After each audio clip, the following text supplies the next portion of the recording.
Here we are. It's the Leafs mid-season off-seaside countdown. Josh has got his Canada jersey on. Obviously, the women's going tonight. We got lots to get to. This is the mid-season Leafs show for Offside Hockey Talk. So we are going to get right into it, cut right into the Leafs. Here we go. Josh, gut sense feeling. I want to know right now, on the Toronto Maple Leafs halfway through, you feel what? Oh, well, I'm glad you brought that up, and I wish I had it pulled up because I tweeted something the other day that I think will sum up how I'm feeling right now.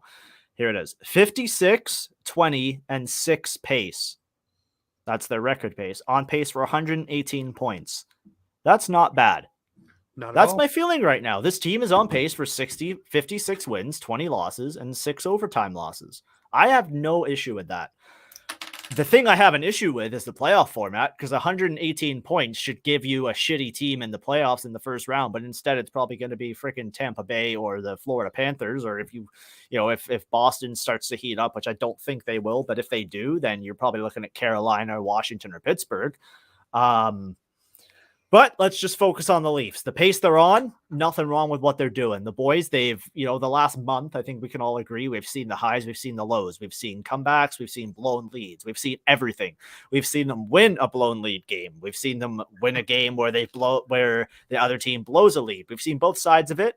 This team finds a way to win. And I think that is the theme for the last month. This team has found a way to win. We could look at, was it Monday night? Jack Campbell gives up 3 softies. You can look at it however you want. He should have saved 2 or 3 of those. Sure, the defense wasn't the best, but when it comes down to it, your number one goalie has to make a save. They pull him. Mrazek goes in, find a way to win. Next night, I immediately said, as soon as he was pulled, I messaged the group chat I'm in, my fantasy hockey chat, a couple of my buddies. I said, you got to start Campbell tomorrow night. Get him feeling good for the All-Star game. Get him ready to go. Your glasses look fine, buddy. You got to make him feeling good. Campbell starts, allows 1 goal, Leafs win 7-1. Perfectly played. They found a way to win. You could even go back as far as the Detroit game on Saturday. You go down, what did they go down? 4-1 in that. I turned that game off because I was watching the Royal Rumble. I checked the score. They win 7-4. I'm like, okay, this team's legit. I have no issues with this team right now. Austin Matthews on a 60-goal pace. Mitch Marner, 16 points in his last 7 games. Are you kidding me? William Nylander playing both ends of the ice. John Tavares, point-per-game player. The defense ain't looking half bad. Sure, maybe we need to look at Justin Hall a little bit. Timothy Liljegren needs to step up a little bit. He looked fantastic last night, though. I got no problems with this team. No, I got no problems with the team either. Obviously, Leafs go across the board on this show. We both love the team. Obviously, see behind you all the paraphernalia rocking on me 100%. You know what? This is the midseason review show, so we have to review all the things that have gone on so far this season with the Toronto Maple Leafs. And I will echo some of your sentiments here. Obviously, you'll watch the tickers go across the screen, but right now, the Maple Leafs here, they are 42 games played, are 29, 10-3 for 61 points. They do have games in hand, 4 of 5 against Tampa and Florida. So they definitely can chase those teams down. They can definitely up themselves. I do agree with you. I echo your sentiment. The playoff format is absolutely garbage. It sucks. It should be back through 1 through 8. It's the way it should be. You know what? And it's so bad that even the fact that Brad Marchand, a guy that we loathe here on the show, he's been pretty funny lately, obviously, on social media, but we loathe him. But he did say a couple of years ago when the Leafs and Bruins met that Toronto was the hardest match they had throughout the playoffs. Yep. And they had to play them first, which was ridiculous. He said that should have been a conference final matchup, which in his heart of hearts, he believed. And, when opponents are saying it about the Leafs, then you understand this team does have something special, but the playoff format sucks because you're pitting the best against the best right off the hop, and it absolutely blows. But hey, you look at the Toronto Maple Leafs, they have 61 points right now. They're absolutely a clicking. They've had some downs, they've had some problems, but hey, what team doesn't? What team hasn't faced COVID? Which team hasn't slowed down? Which team hasn't had to figure things out? Hey, by the way, want to shout something out that I think is absolutely funny. Mike Augello, and I'm not rubbing this in Mike's face, but he tweeted out the fact, your eyes are fine, buddy. I see you twitching them. No, I had an itch. I was trying not to scratch it. Yeah. Hey, what's going on, producer Clark? So Mike Augello sent out a tweet when the Leafs lost to the Arizona Coyotes, that teams that are contenders don't lose to teams like the Coyotes. Colorado lost last night to the Arizona Coyotes. And guess what tweet mysteriously went missing? That one that Mike Augello put out against the Toronto Maple Leafs. So I guess contending teams can lose to not so great teams from time to time. It happens. It's called hockey. The puck bounces. It's vulcanized rubber. It hits things, it ping pongs and goes in the net. So, as the saying goes, bing bong, fuck your life. Because that's what happens. Yes, I got it in there. Screw you for not laughing. We'll keep it rolling here with the Toronto Maple Leafs. Listen, if you can't have fun, I was trying not to laugh at that because I hate that TikTok sound, but so do I. But I got it in there. So let's keep it rolling here. Obviously, we're going to talk about the goaltending situation here. A lot of fans getting on the oh my God, is Jack Campbell regressing? Is Jack Campbell coming back to the means? Different things about Jack Campbell. For me, I look at Action Jack and say it was bound to happen. Every goaltender throughout the season has a stretch of bad games. But like I said in my prediction season video last night, you have to step up for your goaltender when he's not playing his A game. You have to be there. You have to be defensively sound. You have to be offensively sound. You have to give him run support sometimes. It happens. It doesn't matter if it's Ed Belfour, Dominic Hasek, Curtis Joseph, Patrick Waugh. Every single one of those goaltenders from time to time had a little bit of a meh streak.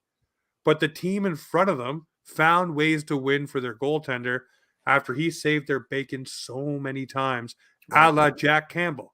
So last night, Action Jack, and I had it queued up, but fortunately the video didn't load up in time. I had Joe Bowen's call on that beautiful save when it was 5-1 where he slid across and he made the save. And Joe Bowen's going nuts. And I'm sure the crowd, if it was in Toronto, would have went absolutely nuts as well. But I look at Jack Campbell and I say, you have a bounce back game. You play great. But the team played great in front of him. They were blocking shots. They were doing all the right things. They gave him that run support. So that way he felt if he made a mistake, he could battle his way through it. Mm-hmm. Unlike the other game where 47 seconds in, the puck's in the net. But everybody's like, oh, well, hang on a minute. The past few games, Jack Campbell's given up 3 goals or more goals than he usually does. Well, yeah, we came back from a COVID break. The defense in front of him, there's no Muzzin. Hall is a shadow of himself. Liljegren and Sandin are still getting worked in. You're working through either Biega or Dahlstrom or whoever you want on your back end. So, yeah, it's going to be a problem. An absolute problem for a goaltender between the pipes. So it's a perfect time to get Petr Mrazek and his $3.8 million off the bench and into the net. And that's what they did. They did really great. And I look at throughout the season, the entirety of the season, look at Jack Campbell's stats. They're Vezina worthy. Yeah. And everybody's now comparing him to Freddie Anderson. Freddie Anderson's gone, guys. Freddie Anderson is gone. Freddie Anderson is no longer here. Okay, we have a great goaltender in the one, the only Jack Campbell. And we have a pretty good backup in Petr Mrazek. So just enjoy what you have. Stop wishing for something different and realize that you have a stellar goaltender in Jack Campbell that from time to time will have some freaking issues. That's it. It's going to happen. So just calm down and enjoy the fact that Jack Campbell is our goaltender and a damn good one at that. Yeah, when I look at the backup position, usually when your backup goalie goes in, and I think we can all agree that Mrazek is the backup goalie, sure. Usually your team has to win that game. And I think Monday night was a prime example of that. The backup goalie went in, he let in a goal, but he did what he had to do, and the team did what they had to do, right? It wasn't, oh, our backup's going to win us this. Yeah, sure. Occasionally you might get your backup goalie winning you a game. That's going to happen. It's hockey. It's a rubber disc that bounces around while players are going 30, 40 kilometers an hour. 100%. And weird shit happens. That's sports. That's life. Like you said, bing bong, fuck your life. But anyway, looking at it, your backup goalie, all he has to do is his job.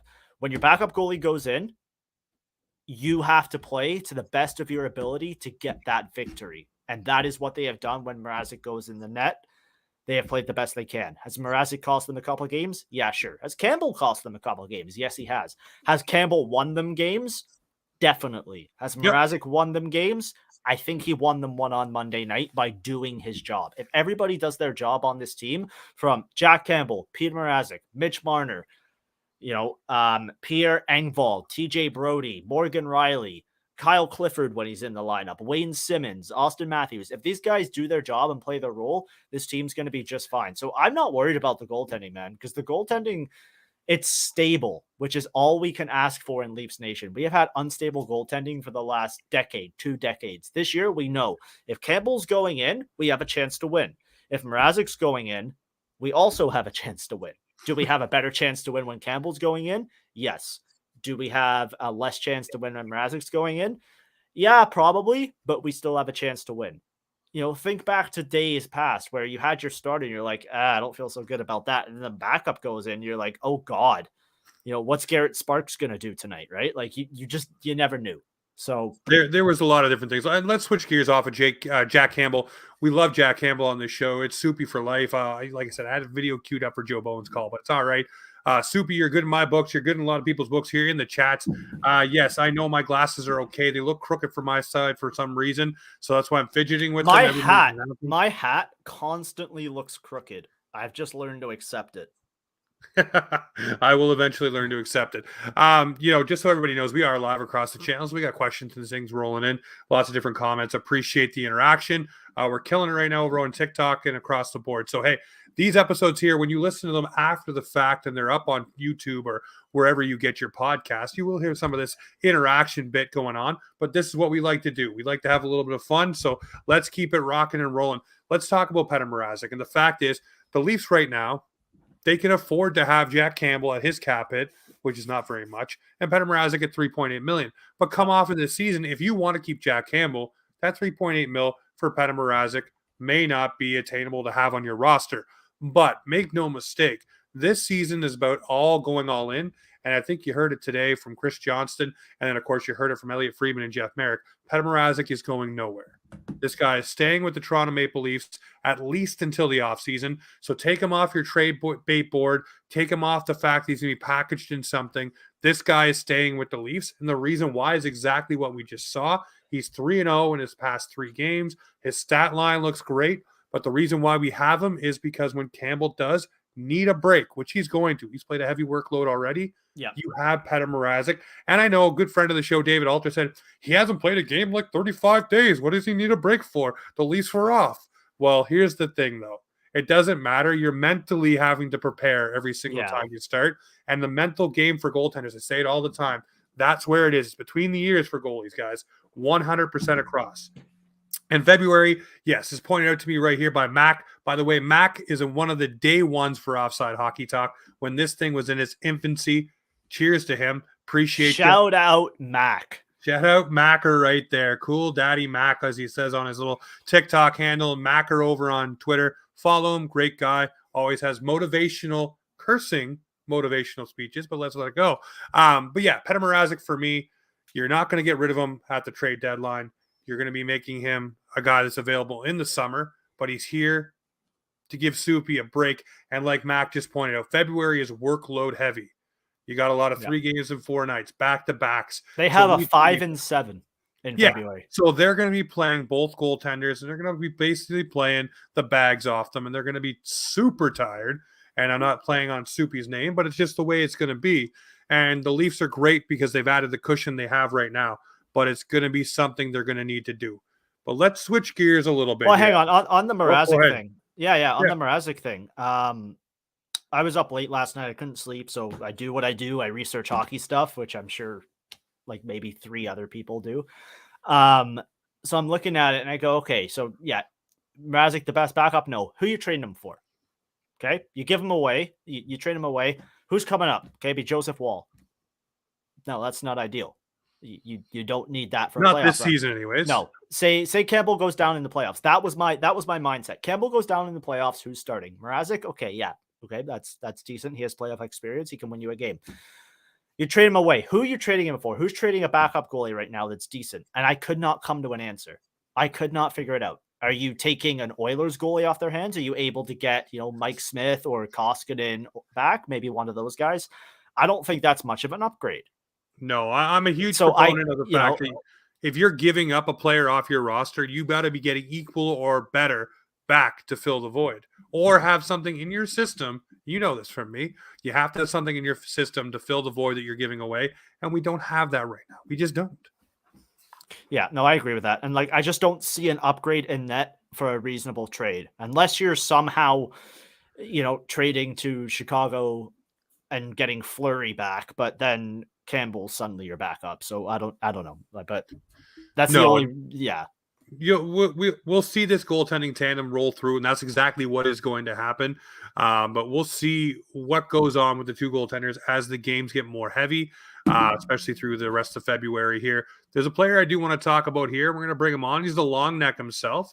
Has Pierre Angvald taken a step? And I asked this question because he's quietly on a point streak. He's being able to be more defensively sound. Maybe he doesn't like the fact that, hey, I'm on a good team right now, and I'm being bantied about at 1 million to be put into trade rumors.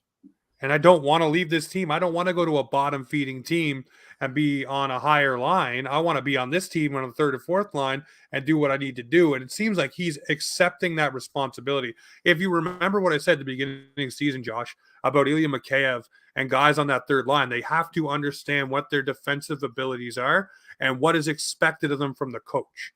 And Mikheyev, Camp, Kasha, Angvald, you name it, whoever hits that third line has to understand that is their identity and that is what they need to do. Scoring is secondary. We'll talk about David Kampf in a couple of moments. Absolutely chef's kiss there, boys. But Pierre Angvald has taken a step, in my opinion. A lot of people don't like Pierre Angvald. There's a bunch of people who watch this show and a bunch of people we interact with, producer Clark and such, that don't like Pierre Angvald. But I'm saying for the time being right now, he looks like he's taken the proper steps to be an everyday NHLer with the Toronto Maple Leafs in the defensive mindset. Now, is he going to have brain farts? Yes. Is he going to have problems? Yes, but show me a player that doesn't. It's how you atone for them. And how he's atoning for them is blocking shots, being versatile, another Swiss Army knife. He can win faceoffs. He can play on the wing. He can play PK. He can do all the things that are asked of him, which is great because of the same things we talk about with Buzzsaw, which is Mr. Andre Kasha, and of course, Kerfoot. Those players at Swiss Army knives can do a lot of different things. So if the Leafs can get a little bit of that out of Angvald, I'm happy. So in your opinion, through this portion of the season, the midway point, has Pierre Angvald progressed enough in your eyes to stick with the Leafs, or is he still trade fodder? Is he costing turnovers? Is he giving up goals? Is he not performing in the defensive end? When I look at that, I go, no. Yeah, he has his, like you said, brain farts. At the end of the day, guys, he's topping out at a third line winger.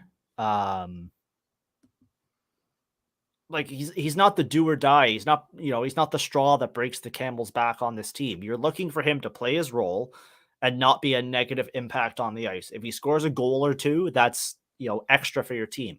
You're not looking for production from your third and fourth line. The Leafs are just lucky if they're getting it this year. You look at most teams in the NHL, most of their production comes from the first and second line. Yes, I do recognize that teams have their third and fourth line score goals, but not as much as the Leafs have had this year. I think they've been lucky with that, and they've been fortunate, and they've been smart in the way they've developed these lines.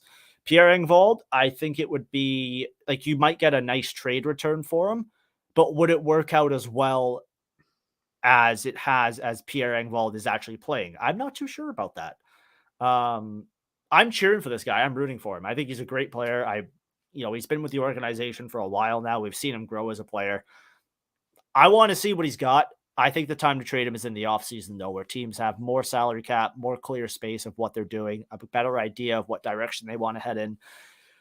Stick with the giraffe. Let's see what he's got. Because this guy could be you always look in the playoffs. There's always that one guy, and it's never a top six guy that wins you a series. That's it. Why not the giraffe? Why not Pierre Angvald?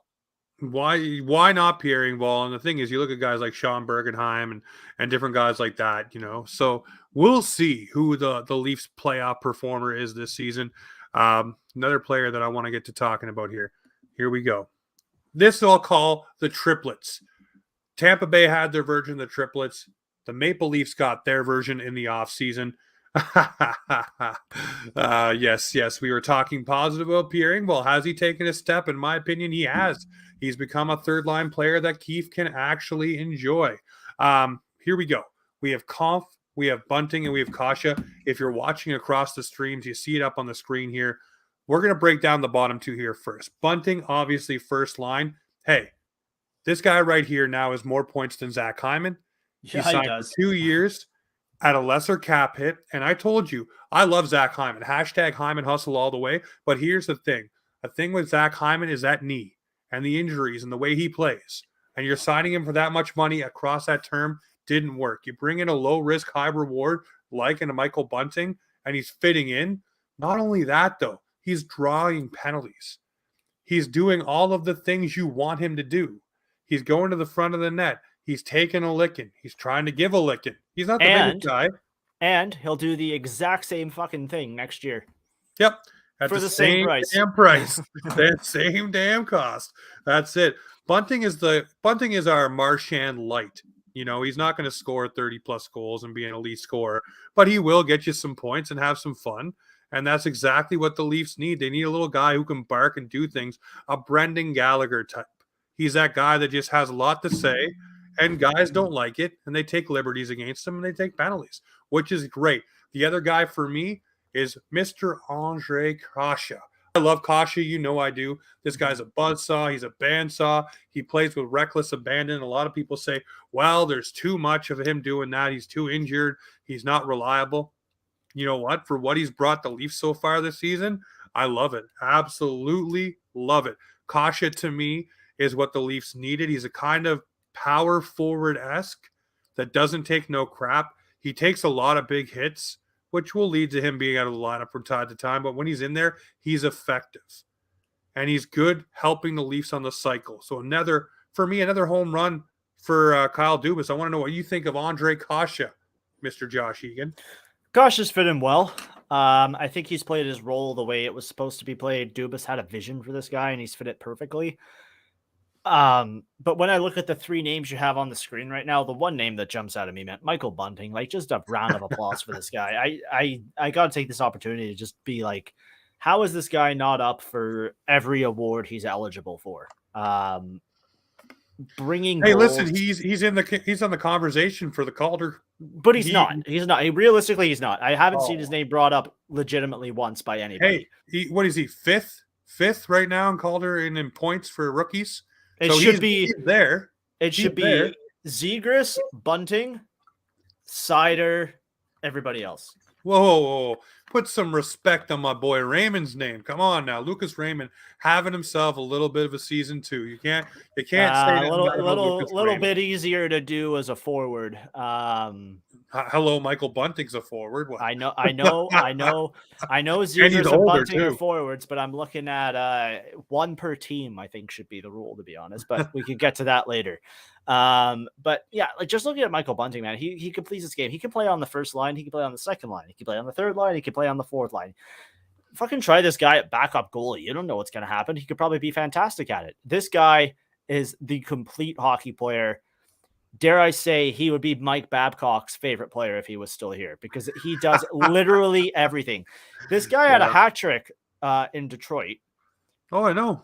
And everybody was surprised. And I'm there like, that's the perfect game for him to get a hat trick. Grind in front of the net, get pucks in front, draw penalties. The only player that's drawn more penalties than this guy is Connor McDavid. Yep. Which thank God the NHL has finally gotten right. So, and then you look at David Kampf, that guy, sure. Good job this year. No. Whoa. Stop. David Campbell, good God. No. He's already quadrupled his goal output from last year. He's up to 5. Okay, for a defensive center. But here's the thing. He wasn't brought in to score, and everybody's going to jump all over this. Everybody jumped all over me when I was so excited the Leafs signed him in the offseason, saying, what are you excited for this guy? He's got no goals. He's got no assists. No. He is here to be a defensive specialist for the Maple Leafs. They saw what Philip Deneau did to them, and they said, hey, we got to get ourselves one of those. And they got themselves a lighter I got to cut you off there. A lighter version. Philip Deneau did not win the Montreal Canadiens that series. The Leafs forwards cost the Leafs that series. Listen, hey, but Philip Deneau still defended very well and did it against all of the other teams as well. It wasn't just the Maple Leafs. So he was out there against top players, top minutes, and he shut guys down. So that was a running theme for him throughout the playoffs until they met their match against the Tampa Bay Lightning. But the Leafs saw that and said, hey, we need an identity for our third line. And Sheldon Keefe has been beating that drum that I need a defensive third line. And he went out and said, Dubas, get me somebody. And they got David Kampf, a guy who can play center on your penalty kill. He's defensively reliable in his own zone. He's a guy that now is, like I said, he's quadrupled his output in goals. And he fits well with Andre Kasha and whoever you want to stick on his wing. And he makes that line go defensively. The Leafs are number 1 in faceoffs in the league this year. Hello. And Mr. David Kampf is right up there in the stats, 100%. Okay. So I look at this signing and I say, that is the low-key best signing that Keefe made. Bunting's great, yes. Kasha, great. We'll talk about Richie. We'll talk about maybe more Mrazek afterwards. But for me, David Kampf came in with no fanfare and a whole lot of what the hells. And now we're seeing what the hells because this guy is stabilizing the Leafs' bottom 6. 100%. He is. We love our fourth line. We love Jason Spezza. We love Vincic down there. But we needed someone to shut guys down. And he's able to do that on a consistent basis and be defensively responsible in his own zone, which we haven't been able to use those words for the bottom 6 for very long. Right. So I love what he brings. That, to me, is very important when you're looking for identity of lines. We know what the first line can do. We know what the second line can do. We needed something out of that third line. When it was Engvall and a rotating cast of characters, now you have stabilization there, and I'm happy about it, 100%. So you can say, Kampf, great. No, to me, it is great. It's perfect. It's perfect for what the Leafs needed, and you made your coach happy at the same time. No, I agree with that. But yeah, I just look for high impact players when I think of this, and he's doing his role. Like, I think that's been a very good theme of this episode is players playing their role. And that's what this team has been missing. What did I say when we kicked off the season preview? Exactly. Show? Players have got to play their roles. You look at the last cup winners, like Tampa 2 times, each player played their role. Who was before that? Was it St. Louis? St. Louis, players played their role. Before that, the Capitals, players played their role. Maybe I'm missing somebody there. Before that was, who's before the Capitals? St. Louis, Pittsburgh. Yeah, all the whatever. The last 10 cup winners. Everybody on there play the role. They knew what they were for. It was next man up. Yep. And I believe that this Leafs team has that next man up episode. So I don't know what you're reacting to, but it looks fucking sick. But let's talk about that. But yeah, I just got a wizard hat bestowed upon me. Appreciate that. Hey guys, just so you know, we are live across the network, so it's awesome to be interacting with TikTok over here. We got YouTube, Twitch, and Twitter as well. So when you listen to this, like I said, post edit, it's going to sound a little weird when we have a little fun interacting, but this is just what we do. It's a lot more fun to do it this way because then you have everybody in here asking questions. And we got a live chat going on TikTok. There's people asking questions over on YouTube, Twitter, and Twitch. So it's great. Having fun over there too. Is Forklift guy back yet? Not yet. I missed that guy. All right. So let's keep rolling here. Hey, I want to talk about a guy that didn't really pan out for the Maple Leafs, and that's Nick Richie. It's kind of unfortunate. They paid him $2.5 million for 2 seasons. He's not a player that fits in. And now this is the big one. Okay. Sheldon Keefe showed everybody what his ideal lineup is with the players that he has right now. And Nick Richie was nowhere near that lineup at all. And a lot of people were saying, what does this mean for Nick Richie? Well, for me, it means I think we're going to see Nick Richie in Arizona. The reason why I say that, Arizona is willing to take on salary. Willing to harvest some salary for teams for assets, and they obviously want young players. The Leafs have some young players that are available, some things that may interest the Arizona Coyotes. Not a lot of picks this year, but they do have picks next year, et cetera, et cetera. If this is an all-in year, you have to get rid of Richie's contract. You have to add something to that, but maybe you can bring back a little something, Kessel, from the Arizona Coyotes. But Nick Richie did not work out for the Leafs. He's not going to work out for the Leafs. Everybody knows I was beating hard the Nick Richie drum. Give him a chance. Unfortunately, even I've stopped beating that drum because this guy will be good if you get him into the playoffs. He'll be a Corey Perry-esque kind of guy. He'll play physical. He's slow and plodding, and he can grind you out. But you got to get him in the playoffs, and by that time, does he have any continuity with anybody he's playing with in the lineup? And that's the problem. I don't think so. And is he going to give enough? He's got 9 points right now at 2.5 mil. He's not it for me. Not it for me by a long, long shot. And not it, obviously, for Sheldon Keefe. So I want to know for you, this was a swing and a miss by Dubas. We just talked about the home runs, and we talked about the one that's looking okay in Petr Mrazek. This one here was a complete unfortunate dud. And I'm not knocking Nick Richie, but this one is not the one that we needed right now. Right. So I'm looking at his playoff stats right now, and I think Dubas was very calculated in this. His playoff stats aren't shining, but I look at it and he's got 80 penalty minutes in 38 games played in the playoffs. This is a guy, when the playoffs come, he turns it up. He has that intensity that I think this team was lacking in the previous 5 runs. Maybe that's what they're waiting for. Like a Nick Richie 4th line guy in the playoffs goes out there and just absolutely dummies someone for no apparent reason, just to give a spark to the team. Yep. Is that why you brought this guy in? Maybe. Could be.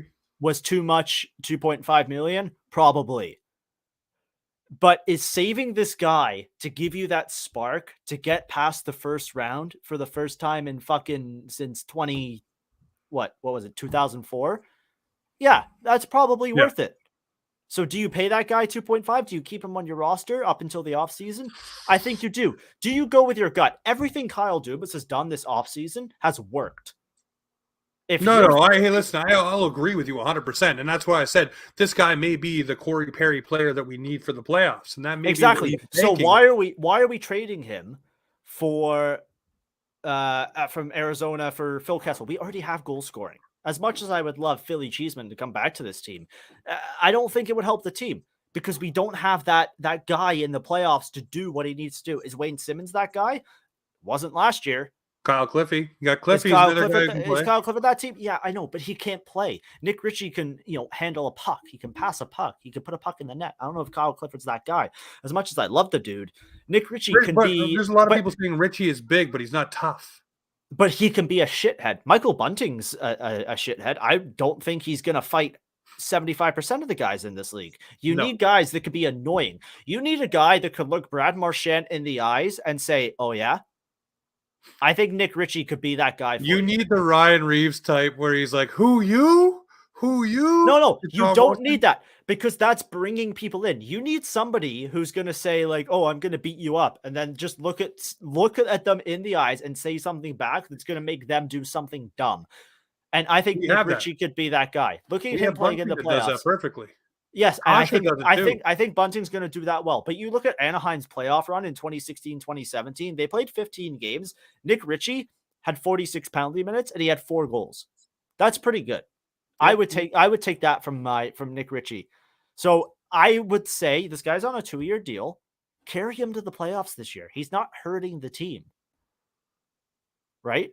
So let's see what he's got in the playoffs because the Leafs are going to make the playoffs. Let's see what he's got. If he is a playoff performer, the only thing I'd say is you're $2.5 million. And if you need to go get yourself, let's not talk about Philly Cheeseman. Let's talk about going and get yourself a defenseman. Going to get someone to be a rear guard in your back end. $2.5 million in your pocket is something you can use. And yes, I agree. It would be great to have a Richie that can do those kind of things, even if he's not fighting or isn't tough and just draws guys in. But still, $2.5 million to bring in a Mayfield, a McNabb, a Manson, all those different guys that you want. That's when you start to get into it. I agree with you there. But is Nick Richie your trade piece there? Because you know what's great about the playoffs? There's no salary cap. No, there is no salary cap, but you still have to be under the cap at trade deadline. That's the problem. You do. But Nick Richie might not be your trade piece there. You have prospects, you have draft picks, you have other guys you can trade. Justin Hall. You have to make sure Justin Hall. We'll see about that. Speaking of defense, hey, let's switch gears a little bit here. Jake Muzzin apparently is taking a step back in his recovery from concussion. We wish him nothing but the best, and I've said this in all my videos. Right now, Jake Muzzin's priority needs to be his health, needs to take his time, get back 100%. And here's the thing. I know there's something ailing his hip as well. So for me, if the Leafs can keep it rolling and the Leafs keep themselves well above water, which they've been doing, let Jake Muzzin take all of the time he bloody well needs and get ready for the playoffs. And I think him and Justin Hall, with a healthy and ready Jake Muzzin, will be great as a shutdown pair again. We'll be able to recapture some of that magic. I do think there was something wrong with Jake Muzzin even before the concussion, because you don't be a Jake Muzzin-esque type player and then tail off that much. It just doesn't happen. And yes, he elevates Justin Hall, but great players do that, or good players do that for guys they play with. They elevate the guys around them, which was what Jake Muzzin was doing for Justin Hall. And you can see it's directly impacting Hall's game without Muzzy there. This, for me, is a concern, though, because we all know concussions. Yeah. They could be 2 weeks. They could be 2 months. They could be a year and a half, like Sidney Crosby. It could take a long time to get Muzzin back. We don't know. So now, that leads me to ask the question, do the Leafs need to, and Kyle Dubas is pretty good with this. He goes and makes deals well before trade deadline. Do the Leafs need to go out and make a deal if they feel after the All-Star break that Jake Muzzin is not going to be back at a certain timetable, and get a guy into this lineup to stabilize Hall, but also get used to their system and get used to playing elevated minutes just in case? And this has been the thing I've been saying. We need a shot blocking, net clearing, minute munching defenseman. It's my tagline. I'm putting it on a t-shirt because that's what we need. We need a Mayfield. We need a Manson. We need a DeHaan. We need someone to play that role. So here's the question for you. Do the Leafs, knowing Muzzin's health concerns right now, do the Leafs go and make a trade earlier than they probably should, but go and get a guy to fill that void? And no, I don't think it's Ben Sherratt just for the asks. I think you make that trade regardless of Muzzin's health, to be honest. You need that, excuse my language, you need that motherfucker in front of the net that can get people out of the way. I look at Anaheim and I say, hey, we want Josh Manson, and while you're at it, what's it cost to add a Troy Terry? I had to toss that in there. I know that's not realistic. Troy Terry is not wiggling his way over to the Leafs. Not a chance. Wouldn't that be sick though? Like, just imagine Matthews, Terry, Marner. Okay, anyway, but just yeah, I think you got to make this trade anyway, Muzzin's health or not. I hope the dude's okay. Like, head injuries are obviously bad. Does this stem back to that bad hit in the Columbus series where he got the stinger? Was it the Columbus one where he got the stinger? Yep. It might do. We all seen, Edge had the same, Edge WWE superstar had the same type of injury, and he was out for 9 years. Obviously, I think his sport was a little more high contact. It was professional wrestling, just but a smidge. Just a smidge. But those injuries can linger. Is this related? Your neck and your head, they do communicate with each other. So we'll see. I hope the dude's okay, and I think he'll be fine. But I think if he's 100% healthy, you still make that trade for that guy who can clear the front of the net, get the puck out, and then go and punch somebody in the face 45 times. So Josh Manson, welcome to the Toronto Maple Leafs. I think that trade is more than done. Another one here we're going to talk about. We can talk about Austin Matthews, but we all know about Austin Matthews and what he does, where he's at, and he's probably going to get another Rocket Richard trophy when everything's all said and done. I feel like he's on a torrid pace. But here's a guy that, for me, for some reason, still gets a little bit of a crap kicking here in Toronto because of his high cap hit. But John Tavares, a quiet season at over a point per game. Nobody's talking about it, but everybody's quick to say, oh, he's so quiet. Oh, he's not scoring. Oh, he's not this. Oh, he's not that. Go check the stat line. This guy is involved in every single game. An over a point per game player. That just doesn't happen because you're on the ice. That just doesn't happen because you're not good. John Tavares is good. John Tavares is a guy that is helping and leading this team. And to see people crap on him, I'm just like, man, what the hell? This guy is having himself on any other team. He'd be talked about in the media like there's no tomorrow. Mm-hmm. But because he's behind Marner, Matthews, Nylander, Riley, Campbell, keep going, because there's all guys. Riley signed his new deal, and since he signed his new deal, he's the second coming of Salming, because he's scoring all these points. That's what everybody's all excited about that. Of course, Nylander, well, best deal there is for $6.9 million. Marner, well, he started scoring, so now everybody's like, wow, Marner's the best. And then Matthews, we all know Matthews. But Tavares is buried behind all that. And over a point per play guy, for me, that's absolutely awesome. I love him. Yeah. Want to show him a little bit of love because I see a lot of hate going on online for John Tavares, and I don't get it. It's, you know what? I think you and I sometimes, like, our Twitter feeds are probably pretty similar. We get some tweets from that side of Twitter, and it's just people trying to start an argument to get a reaction. And I think that's where most of that is coming from. And those people, for a lack of better terms, go kick rocks. Get out of here. Oh yeah, drift. You don't watch the games to enjoy it. You watch the games to hate.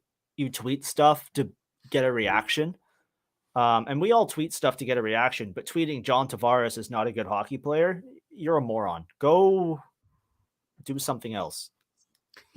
Right? Well, I want to see what happens here when I pull this one up here. I had to hold myself back there. I want to show you this one here. So here we go. I like what Sheldon Keefe has done this season. Sheldon Keefe for Jack Adams. It could be a thing. No, a Leafs coach will never win the Jack Adams. Hold on. This is the reason why I'm going to say I'll present my argument of why I think Sheldon Keefe could win the Jack Adams Award.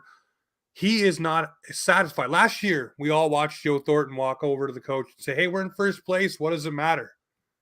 It matters. And even still now, the Leafs are doing really well. Really well. Mm-hmm. And he's still not satisfied. And here's the thing. It's bleeding over to the players. You listen to Kerfoot. You listen to Spezza, Matthews. It doesn't matter who speaks. They're all still not satisfied with what they're doing and where they are. They all feel like there's room to grow. Those are things we haven't heard a whole lot of out of the Toronto Maple Leafs over the past few years, where they think, hey, we can do better and we can be better. Hey, we need to take steps. Yeah, we're winning, but we didn't do this. Yeah, we're winning, but this didn't happen.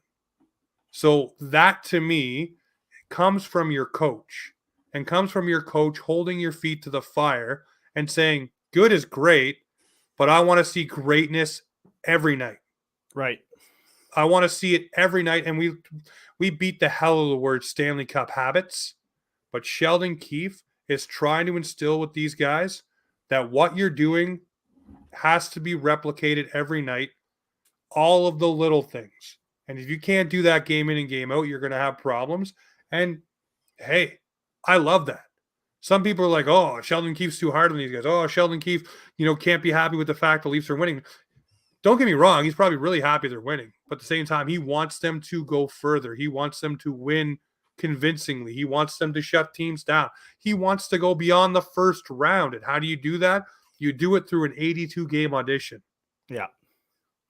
And for every Leaf fan who says the regular season doesn't matter, it doesn't matter until the playoffs, Sheldon Keefe is with you. Sheldon Keefe is right there with you. And Sheldon Keefe is telling you that none of this matters until you get to the playoffs because he wants this team to do better there. So that's why he doesn't care if they win 7-1. He's going to nitpick every crappy thing they did in that game so it doesn't happen.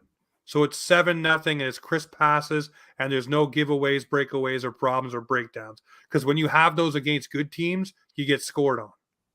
Yeah. So that's why he is consistently going to be wanting to keep pushing. And that's why I think, for me, Sheldon Keefe should be up for the Jack Adams, especially what he's doing with this team. And if the Leafs get 118 points like some people were projecting, why not?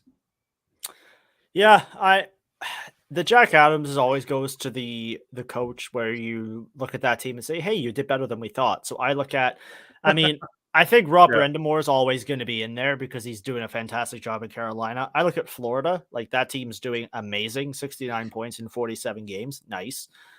Pittsburgh doing a lot better than I thought we all thought they would do this year, especially with Gino and Crosby being out. They're currently 6th in the NHL. New York Rangers 5th in the NHL with 64 points. Fantastic. Nashville out of nowhere 8th in the NHL with 60 points. St. Louis's coach, maybe he's in there too. And then I take a look. My dark horse pick right here, Dallas Eakins with Anaheim, getting this team into a playoff position where a lot of people predicted them, including the Locked On Ducks or Locked On Anaheim's podcast host, who is a Ducks fan, predicting them to finish last in the Pacific. My pick, my money is on Dallas Eakins to win the Jack Adams Award. All right, we'll see. We're going to wrap with this. This is the Offside Leafs mid-season show. We're going to wrap up with this last question here. No. Nope. Hang on. What? Do we have one more question? We have one more slide. So what do you want to get to first? Nope. Do the slide, then come back to me. So this is it right here. You have Florida, Tampa, and the Leafs in the Atlantic. 1, 2, 3 right now. Here's the thing. The playoff format, yes, it does suck. But for me, like I said earlier in the season, the Leafs have 4 games in hand over Tampa Bay, 5 games in hand over the Florida Panthers. Obviously, over the month of February, that will change. But the Leafs do have a chance, I think, of leapfrogging Tampa and getting into at least second. The Bruins are barking, yes, but they're now about 6 points back. Yeah, they're too far back. So, for your thoughts, here's my thoughts. I think it's going to be Florida, Toronto, Tampa, 1, 2, 3. What do you think it shakes out at? Does it stay this way? Does it change? What is it? Florida's really hot right now. They're pumping teams like at least once a week, 8-1, 7-1, 5-0. I think Florida wins the division, conference, and the league. Toronto probably edges out Tampa.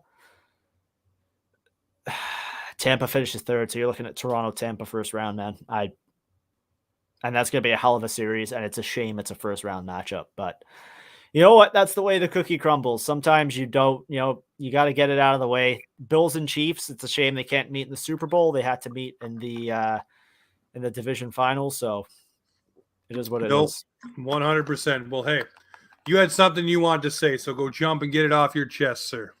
Yeah, you're all up right now. You're all watching this.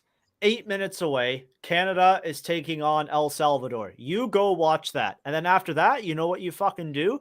You turn over to CBC, CTV, whoever's carrying the Olympics, and you watch Canada take on Switzerland at 11:30 p.m. Eastern time, because these Canadian women have trained hard. They are ready. They are going to bring us home gold. You're looking at all these players are going to be fantastic.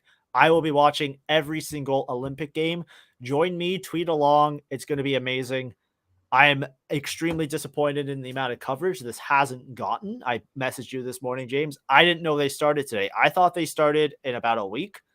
And then I Googled. I was like, hey, when does this start? I'm interested in checking it out because this team's going to be phenomenal. And I noticed the start date. I haven't seen any coverage for it. So I want people to watch this. I'm excited. I'm ready. The men's tournament starts on the 9th. I want people watching that too.